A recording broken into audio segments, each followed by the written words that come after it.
윤 선생 학원의 학제 그리고 프로그램에 대해서 말씀드리도록 하겠습니다. 사실 그 신입 원장님이 학제에 대한 설명을 한번 듣는다고 해서 모든 디테일을 다 기억하기는 어렵습니다. 너무 당연한 얘기죠. 또 그렇다고 그걸 억지로 암기하려고 기계적으로 막 학습하는 게 바람직하지도 않습니다. 어차피 기억하지 못할 것이기 때문에 그렇죠. 그러면 우리의 목표를 현실적으로 좀 잡아보는 게 좋을 텐데요. 일단 윤 선생 학제의 윤곽을 좀 파악하고 어디에 뭐가 있는지 내가 나중에 좀 찾아보고 싶어요. 그럴 때 찾아가서 볼 수 있을 정도가 되면 충분하다고 저는 생각합니다. 오히려 이 시간을 통해 여러분이 좀 더 초점을 맞춰야 될 것은요, 지식을 얻는 것보다 확신을 갖는 것입니다. 이게 무슨 말이냐면요, 윤 선생 학원 학제에 대한 확신을 스스로 갖는 것입니다. 뭐 일종의 셀프 확신 같은 게 되겠네요. 왜 이걸 이렇게 제가 강조하냐면요, 여러분이 하실 사업이 윤 선생 학원이라는 사업이 지역 밀착형 영어교육 사업이기 때문에 그렇습니다. 여기에서 우리가 원하는 성과를 달성하려면요, 강력한 도구가 필요합니다. 그리고 원장님 스스로가 내가 지금 제공하고 있는 이 방식이 고객에게 최고의 방식이라는 확신을 가져야만 합니다. 스스로 그 확신을 갖지 못하면 엄마에게 잘 전달이 되지 않아요. 근데 그 확신을 갖는 방법을 학제에서 좀 찾아보려고 합니다. 제가 현장에 나가면 원장님들과 대화를 많이 하고요. 또 때로는 리서치를 위해서 학부모님도 만나거든요. 그럴 때 학부모님한테 한번 여쭈어봅니다. 우리 어머니 그 전화기에 원장님 이름을 뭐라고 저장하셨어요? 라고 하면 그 어머니들이 막 웃습니다. 네. 원장님 그 성명이 적혀 있을 것 같죠? 네. 아무개 원장님 이렇게. 근데 그러지 않고요. 그냥 윤 선생 원장님이라고 저장이 되어 있습니다. 재밌죠? 그러니까 엄마들 입장에서는 원장님이 윤 선생 원장님인 거예요. 네, 윤 선생 학원을 운영하는 원장님인 거죠. 그만큼 원장님에 대해 기대하는 것이 윤 선생하고 밀접히 관련이 있다는 겁니다.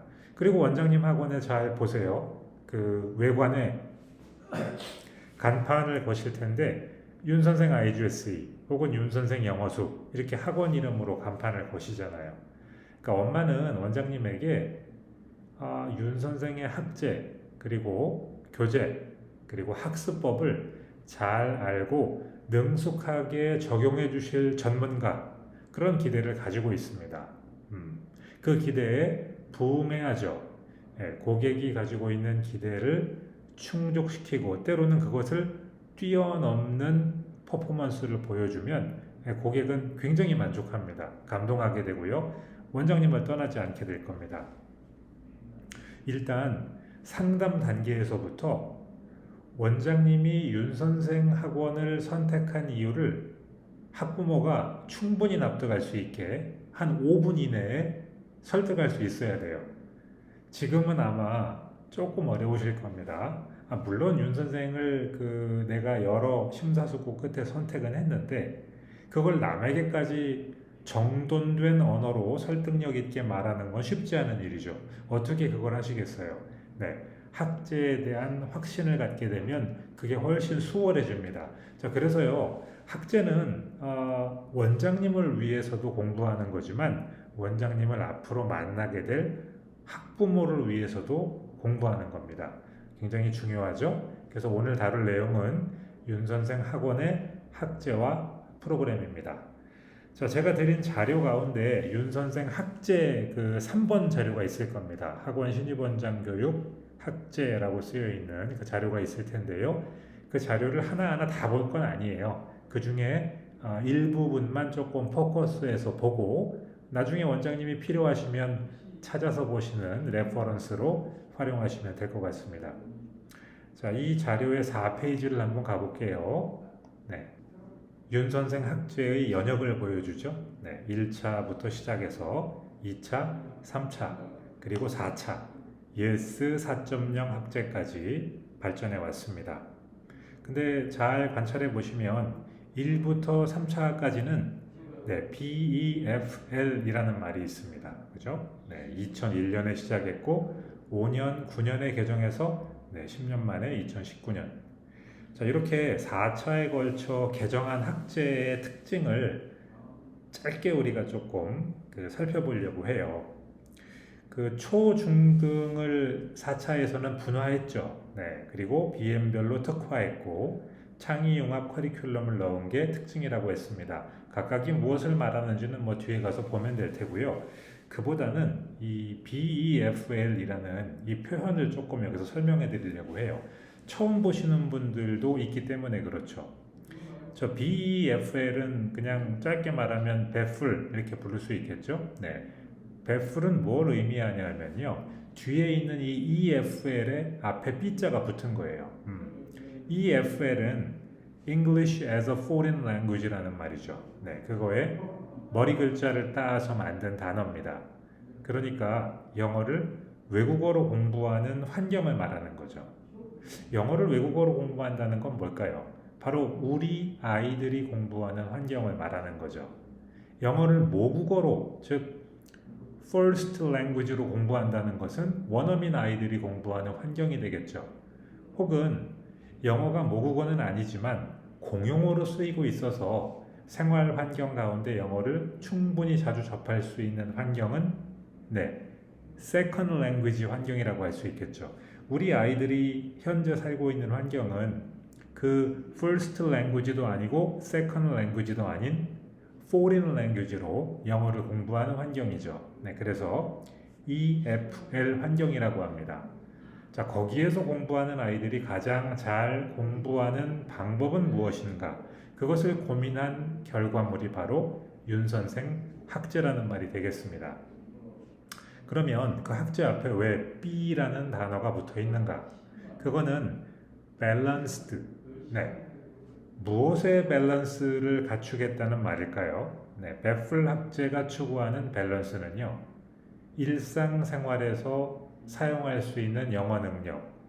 요것은 그 학술 용어로 말하자면 BICS라고 합니다. BICS. 그 풀네임은 지금은 말씀드리지 않을게요. 하여튼 그 BICS라는 것은 뭐냐 하면 우리가 뭐 길을 묻는다든지 아니면 음식점에서 뭘 주문한다든지 일상생활에서 사람들과 대화하는 그러한 듣고 말할 수 있는 역량을 말합니다. 당연히 그것도 필요하겠죠. 그리고 많은 한국인들이 잘 하지 못하고 어려워하는 영역이기도 합니다. 윤선생 학제는요, 그 일상생활에서 편안하게 영어로 대화할 수 있는 능력을 기본으로 갖추게 하는 것을 목표로 합니다. 또 하나의 목표는 무엇인가 하면요, CALP, CALP라고 하는 능력인데요.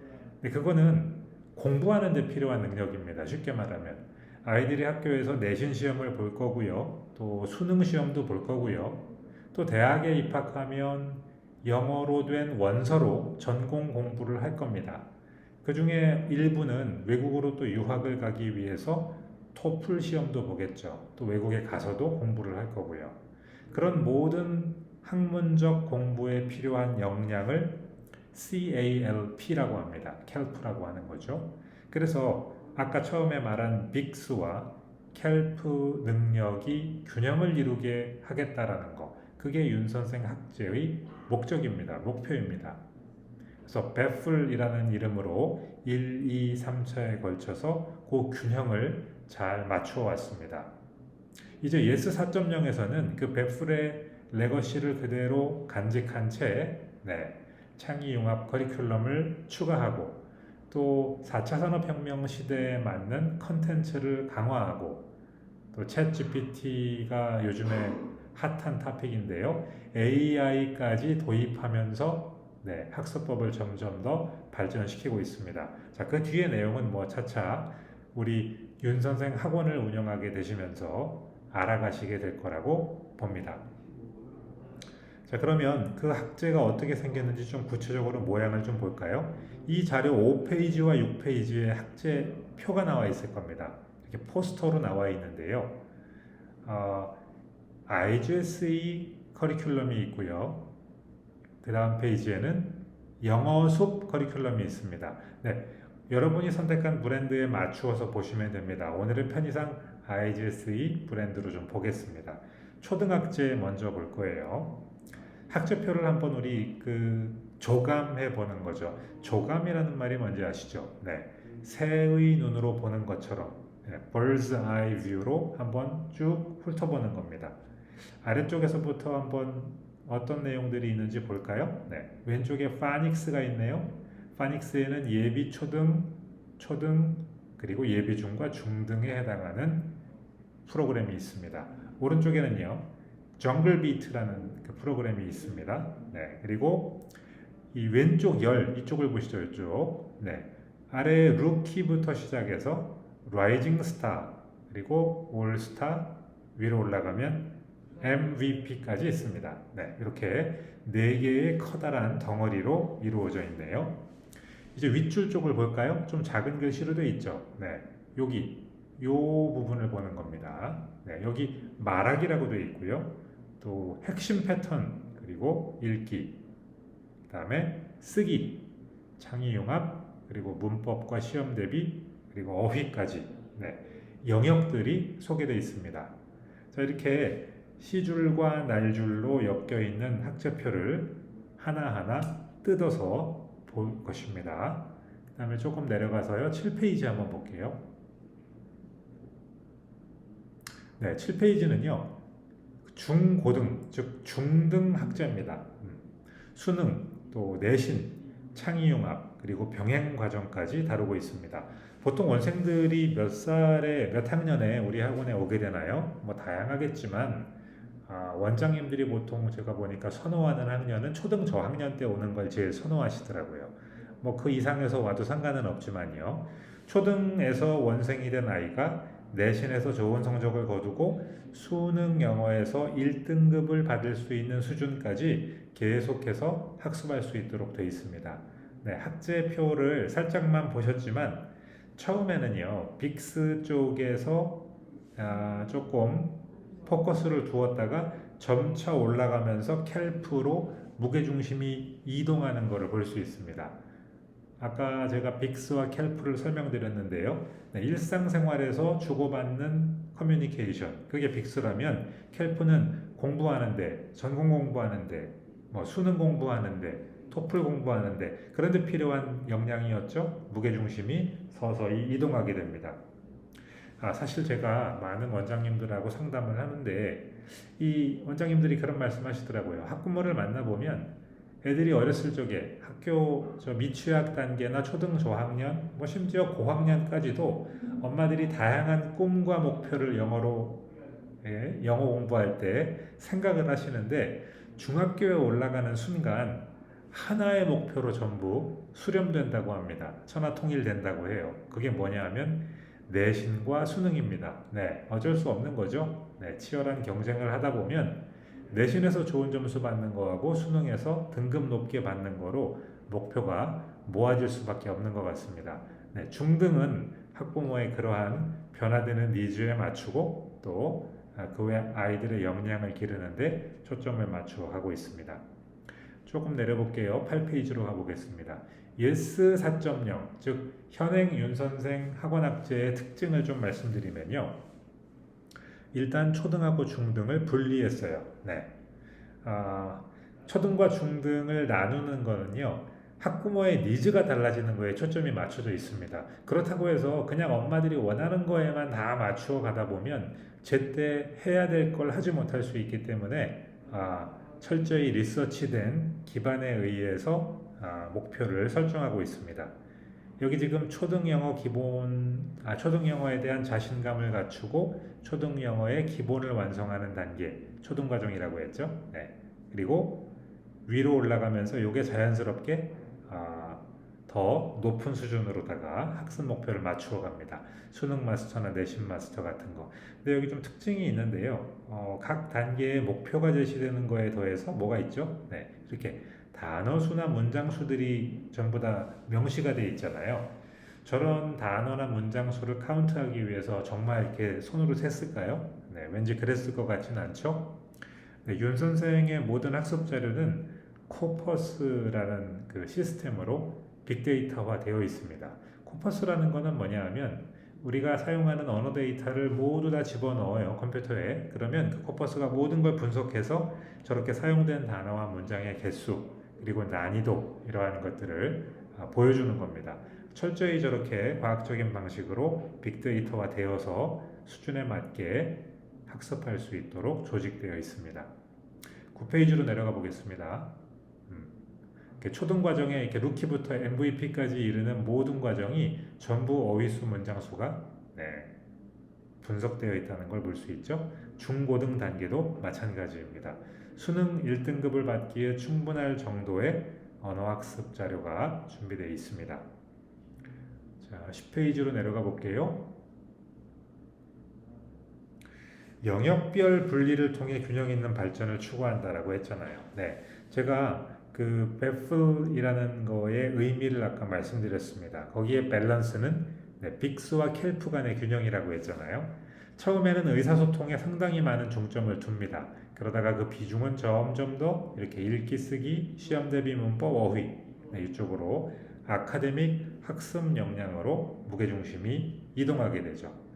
자, 제가 지금 처음에 그 단계를 몇 개 말씀드렸었잖아요. 그 루키로 시작해서 라이징 스타, 올 스타, 그 다음에 MVP까지 그 단계의 명칭이 조금 생소하십니까? 네, 여성들에게는 조금 생소할 수 있는데 야구를 좋아하는 아이들 또 남자들은 듣기만 하면 바로 저거 어디서 들어보았구나 라고 떠올리게 됩니다. 그 미국 메이저리그 그 야구에 사용하는 용어들을 메타포로 갖고 온 건데요. 보통 처음에 메이저리그에 진출하면은 신인이기 때문에 루키라고 부르죠. 그 다음에 조금 이렇게 실력을 인정받아서 인기가 올라가면 스타가 되잖아요. 라이징 스타가 됩니다.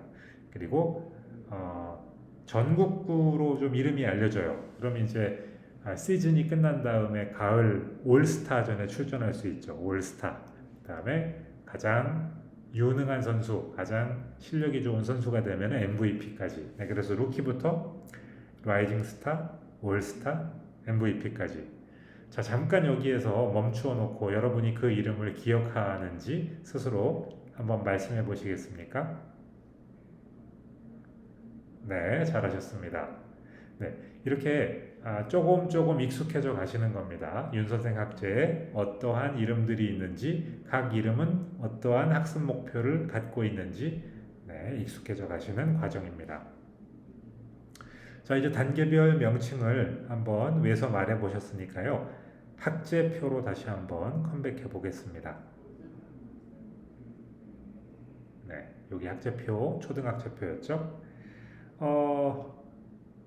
우리 여기 보시면요, 그 오른쪽 아래에 정글 비트라는 게 있잖아요. 네, 정글 비트, 그죠? 네, 이 정글 비트가 무엇인지부터 조금 살펴보려고 해요. 이 정글 비트는 14페이지에 조금 상세하게 설명되어 있으니까 내려가 볼게요. 네, 여기 있네요.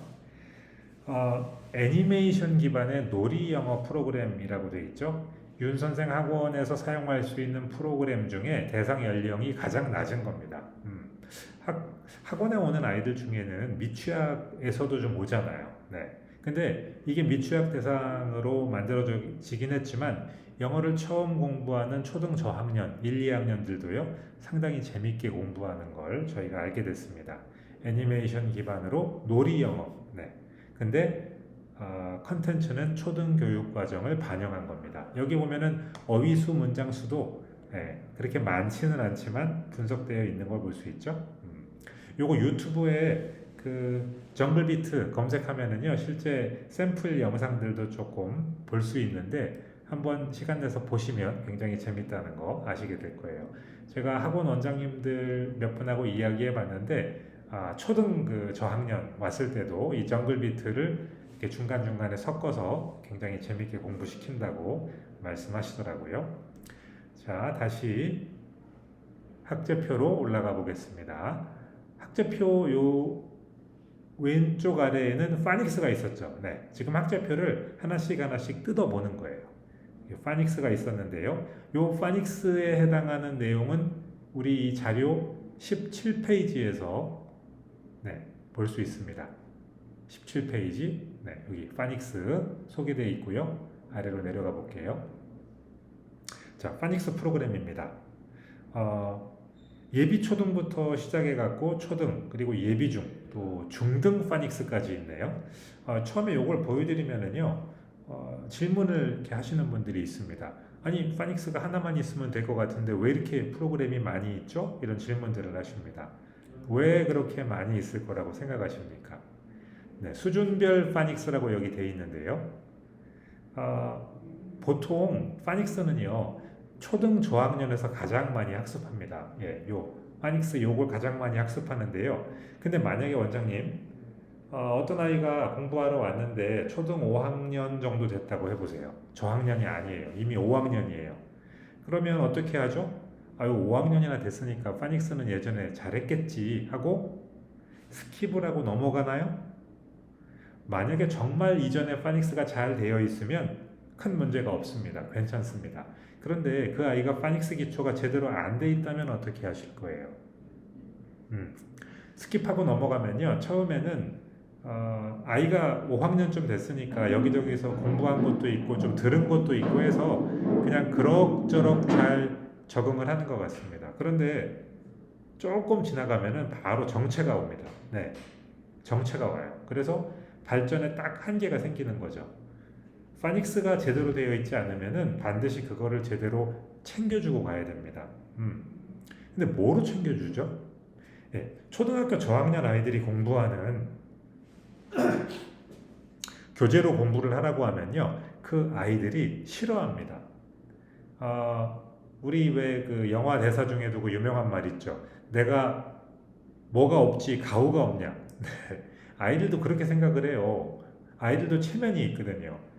내가 5학년이나 됐는데 저 초등 저학년 애기들이 공부하는 책으로 공부를 하라고 하면요. 내용은 어렵지 않죠. 하지만 자존심이 상해서 공부를 하기가 싫어집니다. 학원에 안 가겠다고 그래요. 곤란한 겁니다. 엄마들이 제일 싫어하는 게 뭐냐 하면 내가 아이에게 골라준 학원에 아이가 안 가겠다고 하는 겁니다. 뭔가 실패한 것 같은 느낌이 들고요. 당장 되게 답답합니다. 학원 스케줄 조정하는 것도 쉬운 일이 아니기 때문에 그렇죠.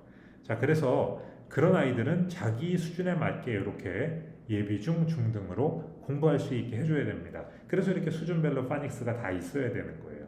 처음에는 저희도 하나밖에 없었습니다. 그러다가 다 그런 경험을 통해서 확장되어 간 거죠. 물론 5학년이라고 무조건 이거로 하는 건 아닙니다. 진단평가를 해보시고 어디 파닉스까지가 얘가 되어 있는가를 확인한 다음에 때로는 여기에 그 초등 파닉스의 후반부 교재권을 선택해서 거기서부터 시작해야 될 수도 있어요. 하여튼 파닉스는 이렇게 잘 정비되어 있다는 거. 자, 제가 몇 권부터 시작하는지 선택해서 할 수도 있다고 말씀드렸는데요. 어떻게 선택을 하죠?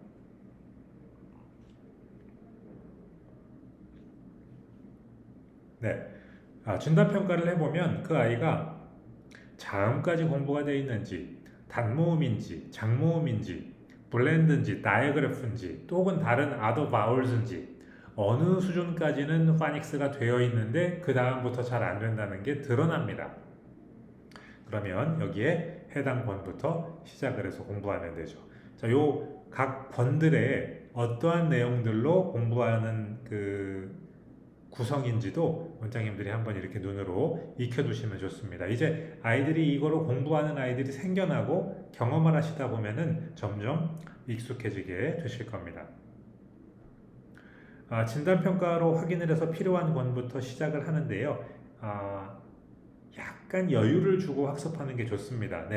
그 이 롱바울을 어느 정도 아는 것 같다라고 생각하는데 약간의 미진함이 보인다면 조금 복습한다 생각하고 롱바울 처음부터 시작해 주시는 것도 좋습니다. 너무 딱 맞추려고 하지 마시고요. 약간의 여유를 주세요. 처음 학습할 때는 그 정도의 여유를 갖고 하는 게 좋습니다.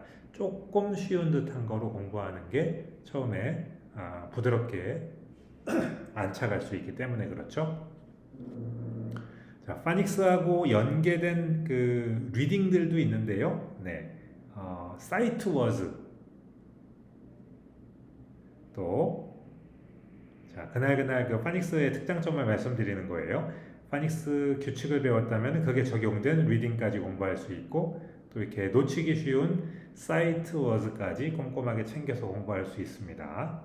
그리고 PIC라는 게 있는데요. 파닉스 인 클래스라는 거죠. 네, 인 클래스로다가 아이들이 처음에 파닉스를 갖다가 룰을 학습하는 거라 조금 단조롭게 느낄 수 있어요. 네, 이렇게 교재 학습에 더해서 재미있게 그 파닉스를 게임으로 공부할 수 있는 것도 컨텐츠가 준비되어 있습니다. 어디에서 이런 거를 챙겨볼 수 있고 또 자료를 구할 수 있는지 나중에 설명을 들으시게 될 겁니다. 자, 그 다음에요. 단계를 올리면서도 파닉스 학습을 강화할 수 있는 강화 기제들이 들어 있습니다. 요 말씀이죠. 네, 파닉스를 공부한 다음에 요걸 자꾸 적절한 그 주기로 리핏 해주지 않으면은요 까먹게 돼요. 온전히 내 거로 만들기가 어렵기 때문에 단계가 올라가면서도 다른 교재 여기 보시면은 스피킹 타임이고 요건 리딩이고 여기 뒤에도 스피킹 타임 다른 영역의 학습임에도 불구하고 중간중간에 코너를 만들어서 파닉스를 반복해주고 있다는 걸 볼 수 있습니다. 왜 이렇게 하는가요? 네, 미국 공교육에서 하는 것과 똑같은 방식입니다. 공교육 그 커리큘럼을 보면은요, 파닉스가 5학년까지 적절한 방식으로 반복되어 나온다는 걸 확인할 수 있습니다. 네, 똑같은 방식입니다. 네, 다음은 초등 영역별 프로그램으로 좀 가볼게요.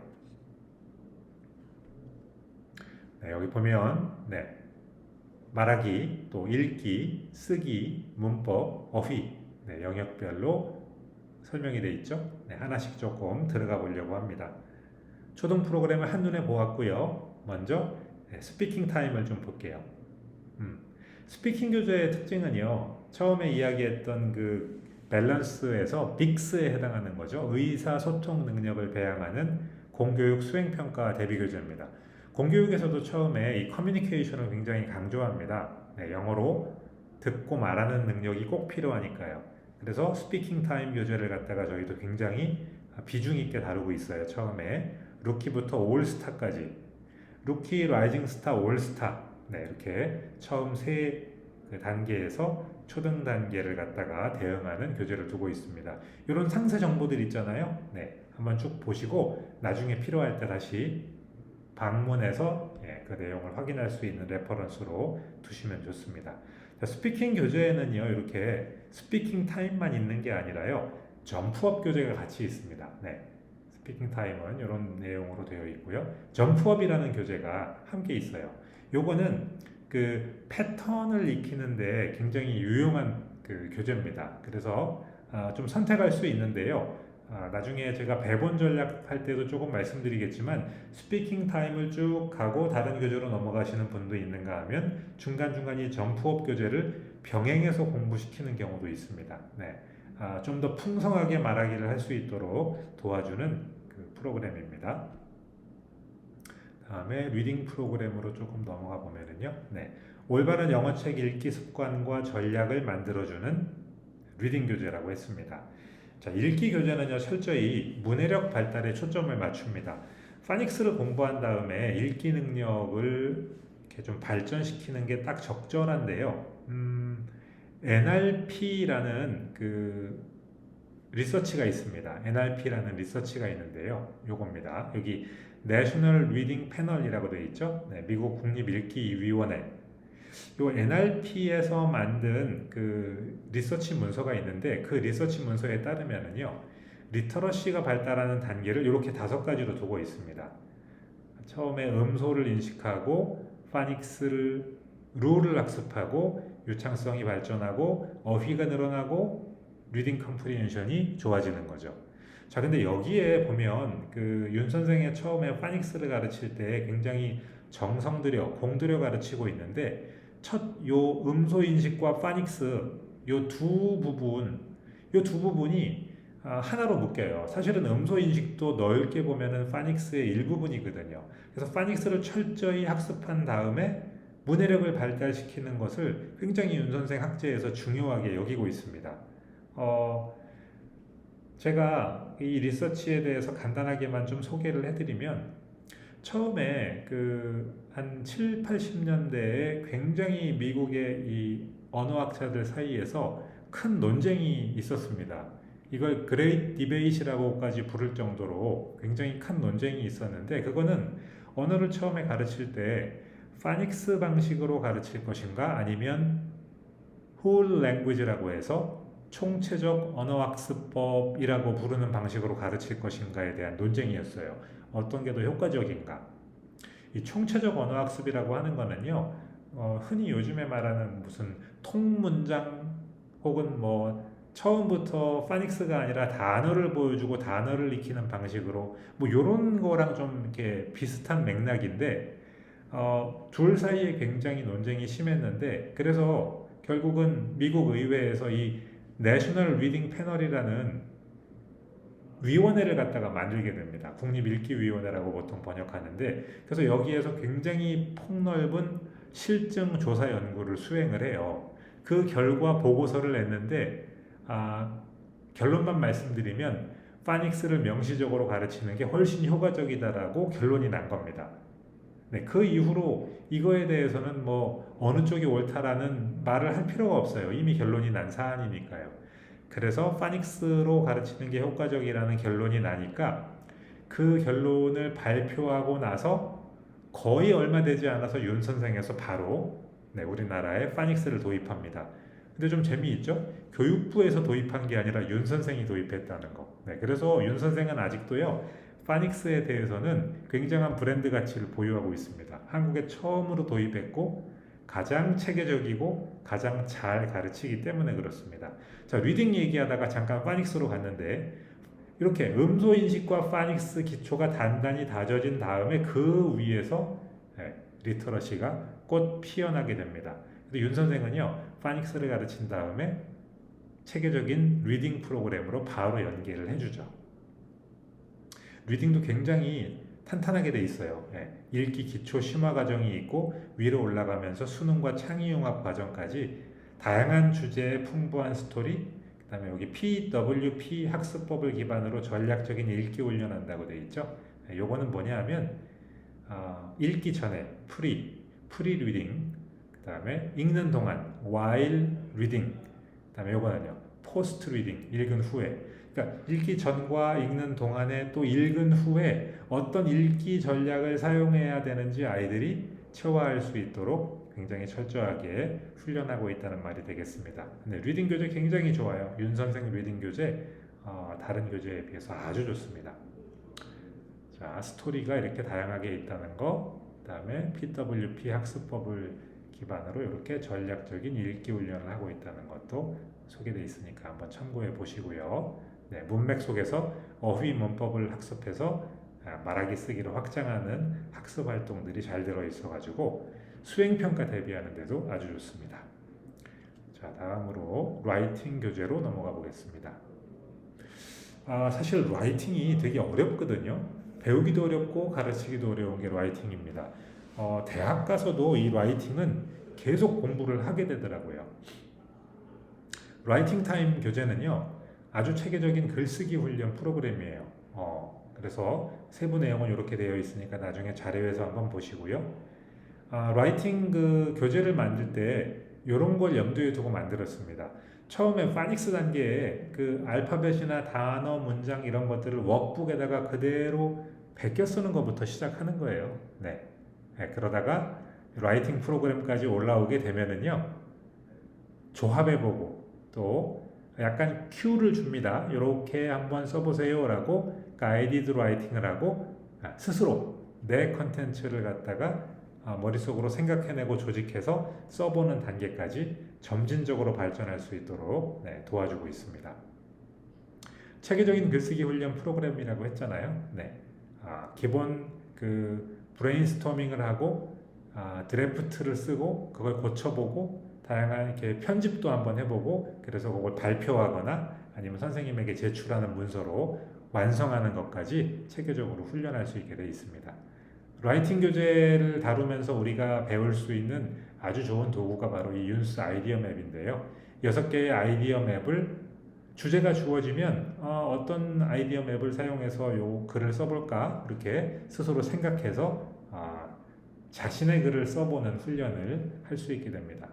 요거를 사용하는 아이들이 자기의 학습 결과물을 가지고 발표하는 걸 보면 정말 깜짝깜짝 놀랍니다. 당연히 수행평가에서 좋은 점수를 받을 수밖에 없겠죠. 자, 그 다음에 나오는 영역은요, 문법인데요. 문법에서는 사실 보통 문법을 공부할 때 중학교 정도 가서 혹은 중학교 입학 직전에 초등 한 6학년쯤 돼갖고 시작하는 경우가 많은데요. 그걸 좀 많이 이렇게 낮추었습니다. 시작하는 연령을요. 왜 그렇게 했냐면요.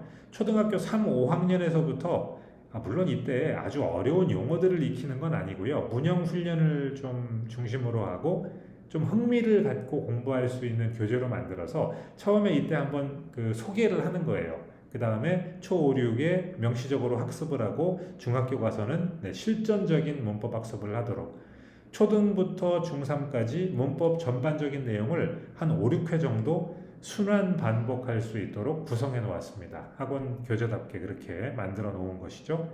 인지 수준에 맞게 처음에는 조금 재미있게 공부할 수 있게 하고 점점 더 본격적으로 해서 실전까지 이렇게 해서 문법을 온전히 학습할 수 있도록 하는 조직이 되어 있습니다. 이 자료를 나중에 한번 꼼꼼히 보시면은요, 저학년에 공부하는 것과 위로 올라가서 공부하는 것이 완전히 다르다는 거 볼 수 있어요. 처음에는 이렇게 아주 쉽게 카툰으로다가 사용해서 개념을 이해하고 점점점 본격적인 공부를 하게 되죠. 나중에 올라가면은 본격 문법 공부, 리딩과 라이팅까지 연계가 되는 공부가 나오게 됩니다. 그 다음에 어휘 한번 보겠습니다. 영단어 픽이라고 되어 있죠. 어휘 확장하는 거는요, 사실 학원의 루틴입니다. 학원의 특장점으로 만들 수도 있는 거예요. 처음에는 명시적 학습도 하게 되는데 결국은 독해의 양을, 리딩의 양을 많이 늘려서 자연스러운 습득까지 더해져서 그것이 시너지가 나게 돼 있죠. 이 영단어 픽 교재는요, 어휘를 집중적으로 좀 폭발적으로 늘려주는 어휘 특강 컨텐츠인데요. 요거 사용법은 나중에 별도로 좀 학습할 수 있도록 리소스를 소개해 드리도록 하겠습니다. QR코드를 통해서 음원을 청취하고요. 그 음원 청취하고 하루에 한 20개, 그 정도 공부하면은 2개월 정도면은 초등 필수 단어를 800개 정도 되는 것을 마스터할 수 있는 프로그램입니다. 일정한 진도를 나가면서 부가 학습으로 사용하시는 것도 있고요. 요걸 가지고 학원 이렇게 그 벽에 레이싱 보드 같은 걸 붙여서 아이들의 동기부여용으로 사용하는 경우도 많습니다. 학부모들의 요청도 많은 부분이기도 해요. 좀 집중적으로 어휘 학습을 강화해 달라는 요청이 많기 때문에 그런 거에 대응하기도 아주 좋은 교재입니다. 이렇게 어휘 학습 전략에 대응하기 위해서 만들어진 교재이죠. 난이도별로 단계별 구성이 되어 있고 예시 문장까지 포함되어 있는 집중 어휘 학습 교재입니다. QR코드 음원 듣기 되어 있죠. 자, 다음은요, 스팀 프로그램에 대해서 간단하게 좀 말씀드리겠습니다. 창의융합, 스팀, 한참 그 핫한 단어였고 지금도 공교육에서 굉장히 중요하게 여깁니다. 이과형 인재, 문과 다니더라도 과학, 또 기술, 엔지니어링, 수학 그러한 것들에 대한 기본 소양을 갖추어야 한다고 해서 수능에서도 점점 통합형으로 다 가고 있잖아요. 영어로 그러한 내용들을 공부하는 거 굉장히 중요합니다. 나중에 전공을 무엇을 하든 간에 이러한 내용들의 영어 콘텐츠로 익숙해지는 거 아주 유리한 그 고지를 갖다가 밟게 되는 거죠. 이건 재미있는 워크숍형 수업으로 만들 수 있는데요. 저희가 부가적으로 제공해드리고 있는 이 스팀 프로그램도 윤선생 박스에서 다운로드해서 사용하실 수 있습니다. 제가 알고 있는 원장님들 가운데는요, 학원에서 다양한 이벤트들을 하시다가 아예 이 이벤트를 이거로 통일하신 분도 있어요.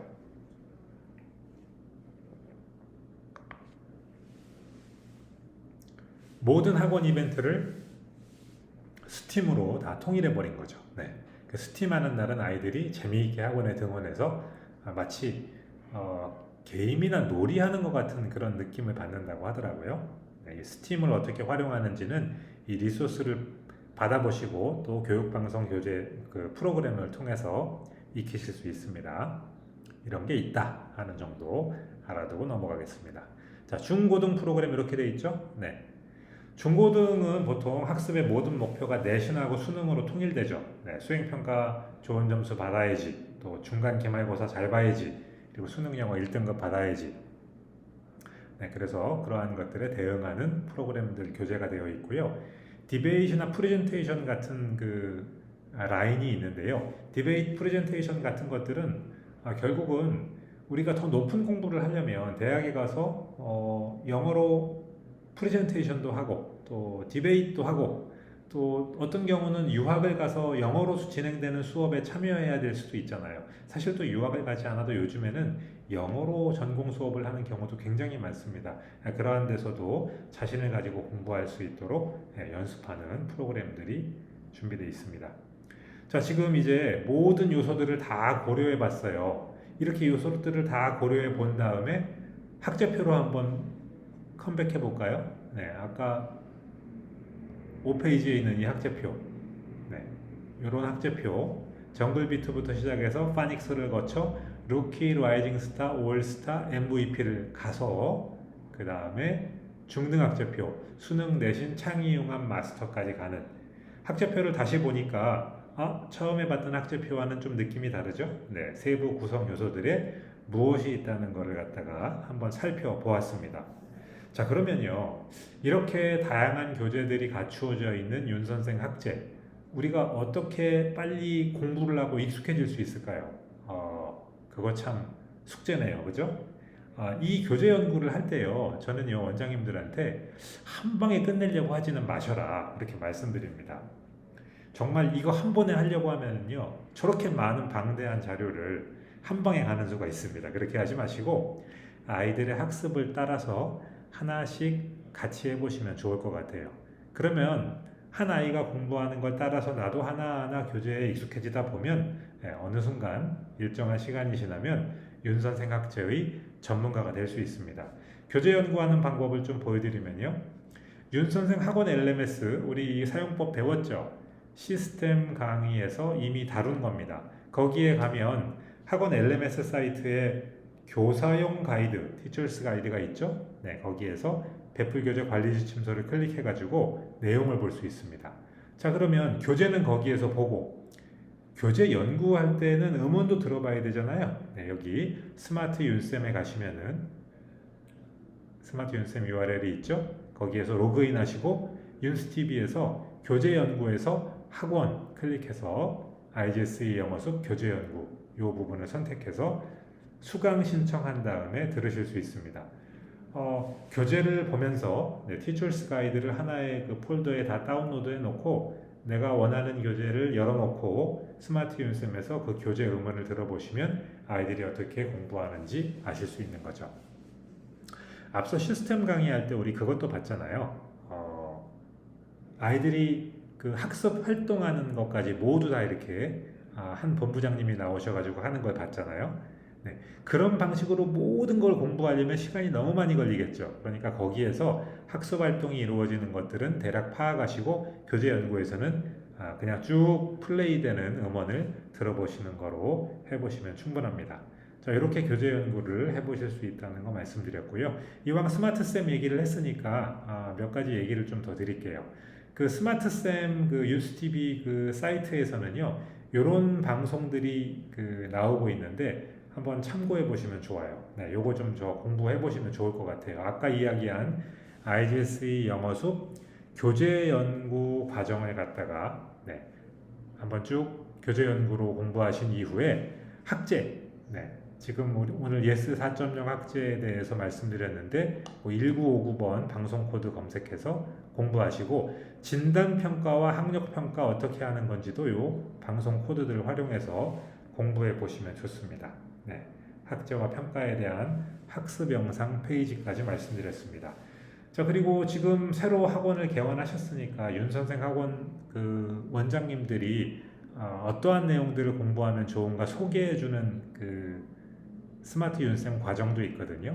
신설 학원 경영자 교육 과정. 네, 그것도 시간 내서 한번 스마트 윤쌤에서 공부해 보시면 뭐 공부라고 해서 이렇게 그 전문적인 어떤 내용을 공부하는 게 아니잖아요. 한번 오리엔테이션 받는다 생각하시고 네, 이렇게 쭉 공부해 보시면 윤 선생 학원 조기에 정착하는데 도움이 많이 될 겁니다. 자, 그 다음엔 배분 전략 실습을 조금 해보려고 해요. 이 배분 전략 실습을 학제 편에서 다루는 이유는요, 원장님들 가운데 많은 분들이 요청하셨기 때문입니다. 그 진단 평가를 해서 처음에 회원이 입회했을 때 첫 교재를 정해줄 수 있는데 그 다음에는 어떤 순서로 배분할 것인가, 이거에 대해서 질문들을 많이 하셨어요. 그래서 그거에 대해 조금 말씀드리려고 하는데 요거는 제가 화면을 조금 바꾸어서 보여드리도록 하겠습니다.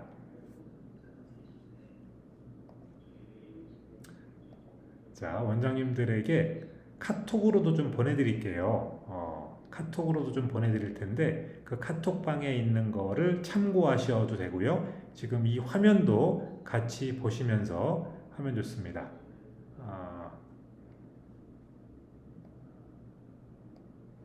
자, 원장님들에게 보여드릴 화면이 여기 있다. 네. 선배 원장님들에게 제가 좀 팁을 받아서 공유해드리기 위해서 갖고 온 겁니다. 요겁니다. 배분 전략 실습이라고 되어 있죠. 진단 평가 후 첫 교재가 정해진 후 어떤 순서로 배분할 것인가. 여기 있습니다. 우선 파닉스에 대해서 말씀드릴게요. 자, 파닉스 선택 팁입니다. 파닉스에 세 부류가 있잖아요. 키즈 파닉스가 있고요. 또 파닉스 타임이 있고요. 파닉스 타임하고 NYPW라고 한 거는 같은 수준입니다. 초등 일반 파닉스. 그 다음에 어드밴스드 파닉스라는 게 있고요. 요거는 학제표를 보면서 같이 보시면 좋은데요. 자, 요 부분을 제가 지금 카톡으로 넣어 드릴게요. 그 카톡으로 보시면서 학제표를 같이 보면서 할 겁니다. 일단 여기부터 볼게요. 자, 키즈 파닉스는 뭐라고 되어 있죠? 7세에서 초3까지 파닉스를 처음 하거나 혹은 이전에 배웠지만 제대로 알지 못하는 아이들이 배분해서 공부하면 좋습니다. 그 다음에 파닉스 타임은요. 다른 곳에서 파닉스 학습을 했지만 빠르게 다시 살펴봐야 될 때 이렇게 공부하면 좋고요. NYPW, 요거는 New Yun's Phonics World라는 건데요. 4학년 이상인데 파닉스를 처음 하거나 파닉스를 배웠지만 제대로 모르는 아이들에게 배분하면 좋은 교재입니다. 어드밴스드 파닉스는 뭐죠? 네, 중등, 예비 중등 파닉스죠. 초등학교 5학년이나 6학년에 왔다고 제가 아까 말씀드렸죠. 파닉스를 잘 몰라요. 근데 학교 진도를 어느 정도 잘 따라간다면 요걸 시도해 볼 수 있습니다. 또 FSR이라고 써 있는데요. 요거는 학제표에서 First Start Reading이라는 게 있습니다. 잠깐 학제표로 다시 가볼까요? 네, 학제표 좀 작죠? 네, 여기에 보시면 First Start Reading은 이 자리에 있습니다. 네, 1단계 아래쪽에 있다는 걸 볼 수 있죠? 네, 자, 요거를 보시면서 다시 이쪽으로 와서 KP, 즉 Kids Phonics 요겁니다. 아주 어린 아이들이죠. 7세에서 저학년 아이들. 그 아이들이 단모음을 마친 다음에 요 First Start Reading에는 단모음에 해당하는 리딩 교재가 있거든요. 단모음 그 리딩 교재를 공부시키는 거예요. 배번에서. 그 다음에 키즈 파닉스 2에서 장모음을 학습한 다음에는 다시 퍼스트 리스타트 리딩으로 와서 또 리딩 교재의 장모음 부분을 학습하는 방식으로 파닉스하고 리딩을 교차 배번하는 것도 해볼 만하다. 네. 요거는 원장님이 실제 해보고 이렇게 하니까 효과적이었어요 라고 주신 팁입니다. 네, 원장님도 한번 써먹어 보실 수 있다는 거 알려드립니다. 자, 그 다음에 A 단계에서 진도에 따라 점프업을 활용하는 거 팁인데요. 프리 단계를 마친 다음에 스피킹을 먼저 배번한다고 했죠. 자, 이때 스피킹을 배번할 때 선택 옵션이 있는 거예요. 점프업하고 스피킹 타임을 교차 배번할 수 있다는 거죠. 네, 무슨 말인가 학제표를 한번 보면서 이야기해 볼까요? 자, 지금 프리 단계는 1, 2단계를 말합니다. 1단계와 2단계가 프리 단계예요. 여기 보면은 교재 옆에 speaking time free, speaking time free라는 말이 있잖아요. 그죠? 자, 프리 단계, 파닉스를 공부한 다음에 프리 단계에 왔을 때 프리 단계의 말하기 교재를 공부할 때 핵심 패턴에 있는 거, 프리 단계를 마치고 A 단계로 진입했을 때 핵심 패턴에 있는 점프업 교재를 교차 배분할 수 있다는 말입니다. 즉, 이 말하기와 핵심 패턴 두 개의 영역을 오가면서 배분할 수 있다는 걸 지금 팁으로 주신 겁니다. 네. 자, 프리 단계가 끝난 다음에 스피킹을 먼저 배분하는데 그 스피킹 단계에 스피킹 타임 교재와 점프업 교재의 영역을 교차 배분하면서 간다는 거죠. 자, YJW라고 써 있는 게 윤스 점프업을 말하는 거고요. YST라고 있는 게 윤스 스피킹 타임을 말하는 건데요. 자, 요 부분을 제가 카톡으로 보내드릴 테니까 카톡으로 일단 받으시고 카톡을 보면서 학자표를 한번 보기로 하겠습니다. 자, 지금 카톡을 받으셨죠? 네. 카톡을 받으셨으면 여기가 지금 프리 단계를 끝낸 상황이라고 생각하시고 처음에 뭐를 공부하죠? 윤스 점프업 A12. A가 지금 1부터 6까지 있는데 A12를 먼저 배분하는 겁니다. 그 다음엔요. 윤스 스피킹 타임으로 와서 A1에서 4까지 있는데 1, 2를 배분하는 겁니다. 그죠? 그 다음에 윤스 점프업으로 와서 윤스 점프업 A 3, 4를 배분하고 다시 이쪽으로 가서 윤스 스피킹 타임 A 3, 4를 배분하는 거죠. 요 둘을 왔다 갔다. 네, 지금 카톡을 보시면서 학자표 그림을 보면은 이해가 잘 되죠? 요까지 마친 다음에 어디로 간다고요? YWT, 즉 윤스 라이팅 타임으로 가고 그걸 마친 다음에 YRT, 윤스 리딩 타임으로 이렇게 같은 3단계에서 두 개를 스피킹에서 교차 배분하는 방법이 있다는 걸 말하는 겁니다. 요거는요, 진도가 그렇게 빨리 나가지 않아도 되는 경우, 혹은 아이가 빨리빨리 다음 교재로 넘어가는데 어려움을 겪을 경우에 한번 사용해 볼 수 있는 옵션입니다. 그러지 않고 다음 교재로 신속히 속진할 수 있다면 점프업을 생략하고 가셔도 무방합니다. 자, 이왕 나왔으니까 다음번 옵션 1도 한번 보여드리겠습니다. 옵션 1은요, 역시 카톡방으로 좀 보내드릴게요. 옵션 1을 먼저 보겠습니다. 옵션 1에서 제일 처음에 해야 될 거는 뭐죠? 네, 파닉스입니다.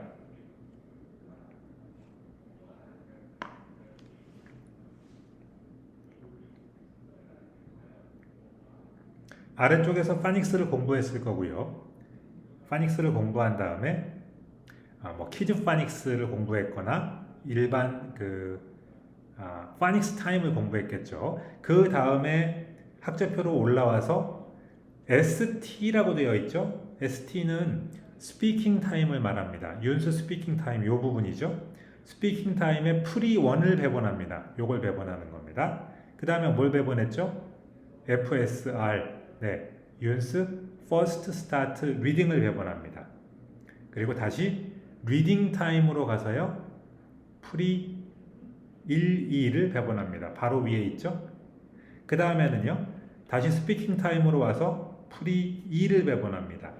그리고 리딩 타임으로 다시 가서 리딩 타임 프리 3, 4를 배분하고요. 그 다음에는요. 스텝 업 리딩 타임을 1, 2를 배분합니다.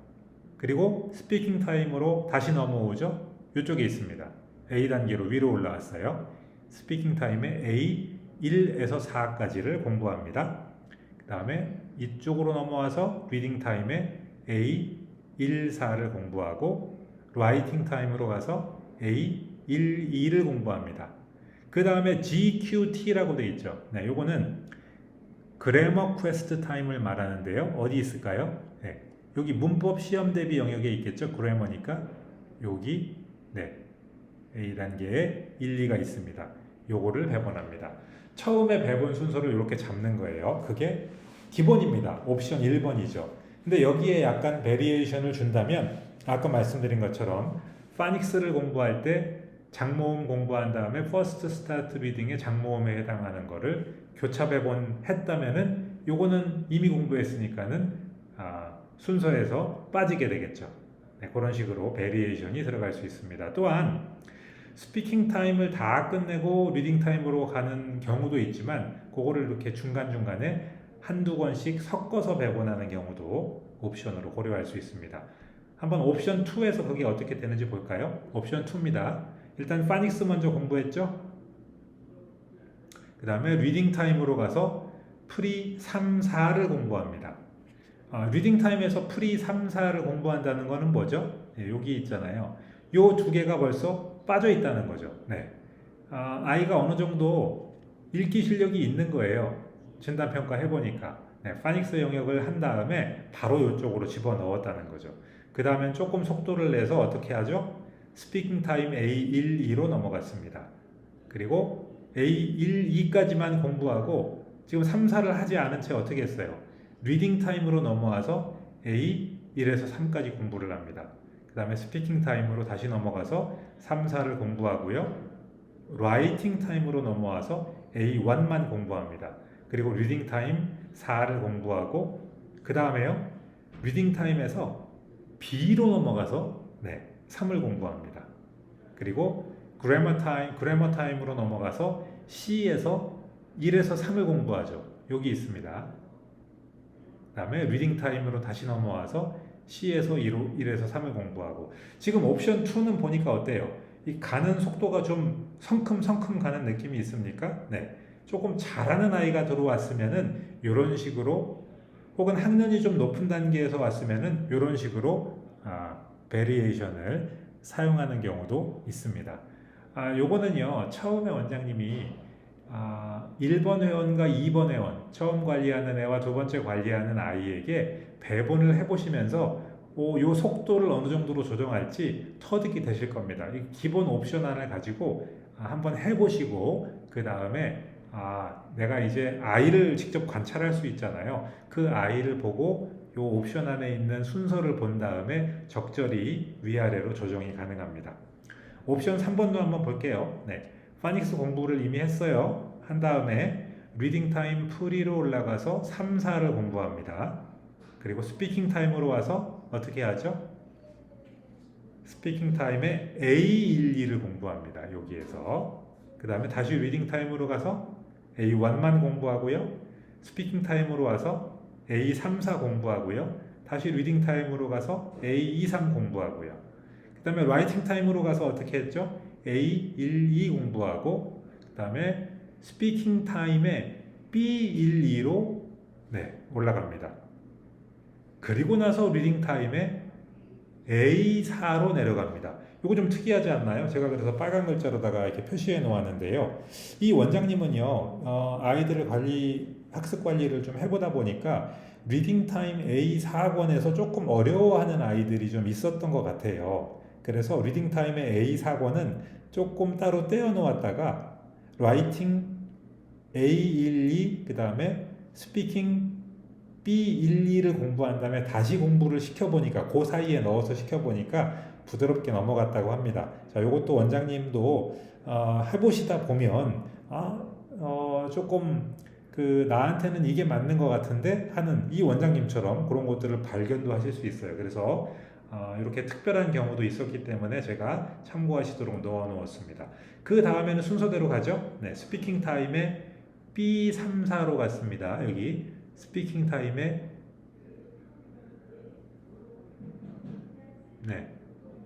B3, 4로 갔죠. 네. 그리고 라이팅 타임에 B1, 2로 넘어갑니다. 이쪽으로 넘어왔어요. 그리고 다시 리딩 타임에 B3, 4로 갔고요.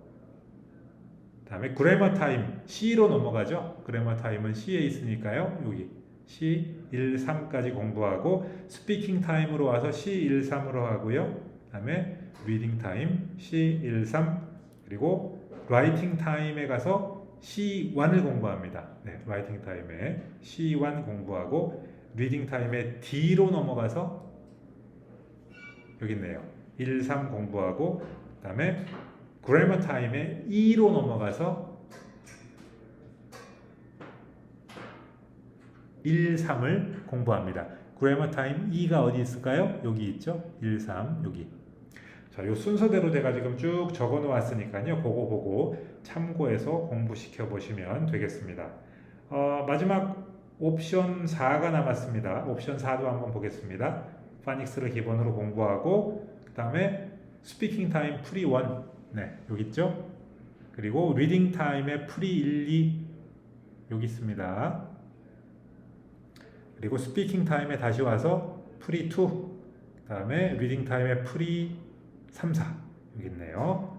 스피킹 타임으로 A로 넘어와서 A12 그 다음에 리딩 타임 A1 스피킹 타임에 A34 리딩 타임에 A2부터 4 라이팅 타임으로 넘어가서 A12 그 다음에 스피킹 타임에 B로 넘어 올라갑니다. 네, B로 넘어 올라가서 1, 2 리딩 타임에도 B12 그리고 스피킹 타임으로 다시 가서 B34 그 다음에 라이팅 타임으로 넘어가서 B12 리딩 타임에 남아있는 B34 그 다음에 그래머 타임으로 C로 올라가죠. 네, 그래머 타임에 C로 올라가서 C 1에서 3 다시 스피킹 타임으로 가서 C 1에서 3 리딩 타임 C 1에서 3 그리고 라이팅 타임에 C 1, 2 그리고 D로 올라갑니다. 스피킹 타임 D로 올라가서 1, 3 리딩 타임에 D 1, 3 라이팅 타임에 D 1, 2 그다음에 그래머 타임으로 올라가서 E 1, 3까지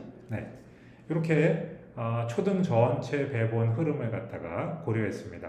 그러니까 여기 나와 있는 모든 거를 순서대로 다 하는 게 아니고요. 여기 옵션에 있는 거 순서에 따라서 가보시다가 아이가 곧잘 해요. 그러면 조금 더 빨리 가기도 하고 조금 힘들어하는 것 같은데 그러면 병렬 라인 있죠. 요 가로는 난이도가 일정하게 맞춰져 있으니까 가로에 있는 거를 하나 더 하는 방법도 있다고 보시면 되겠습니다. 처음에 이 배분 그 초반에 이 파닉스 배분하는 거랑 점프업 활용하는 거 말씀드린 것처럼 그것도 병행 공부 시키는 팁으로다가 활용하시면 좋아요. 병행 공부를 왜 시킬까요? 어떤 아이들의 경우는요, 공부를 좀 많이 해야 될 필요가 있어요. 왜냐하면 다음 진도를 나가기가 조금 버겁기 때문에 그래요. 그럴 때는 병행 공부를 할 수 있고요. 또 시간의 여유가 많이 있는 아이가 있죠. 저학년 일찍부터 시작해갖고 굳이 그렇게 빠른 속도로 가지 않아도 이미 자기 진도를 앞서가고 있다면 차근차근 병행 교재를 밟고 가면 더 단단한 실력을 갖출 수 있다는 거 말씀드립니다. 자, 이제 초등 저학년 이야기 아무래도 배분 전략은 초등 저학년에서 가장 이슈가 되기 때문에 주로 말씀드렸고요. 초등 고학년에 대한 배분 전략도 조금 말씀드려 볼게요. 그거는요, 그 스마트 윤쌤이 있거든요. 스마트 윤쌤에 가셔가지고 초등 고학년하고 중등 배분 전략을 공부하실 수 있는데 코드 번호 2492번, 네, 2492번으로 공부해 보시면 좋습니다.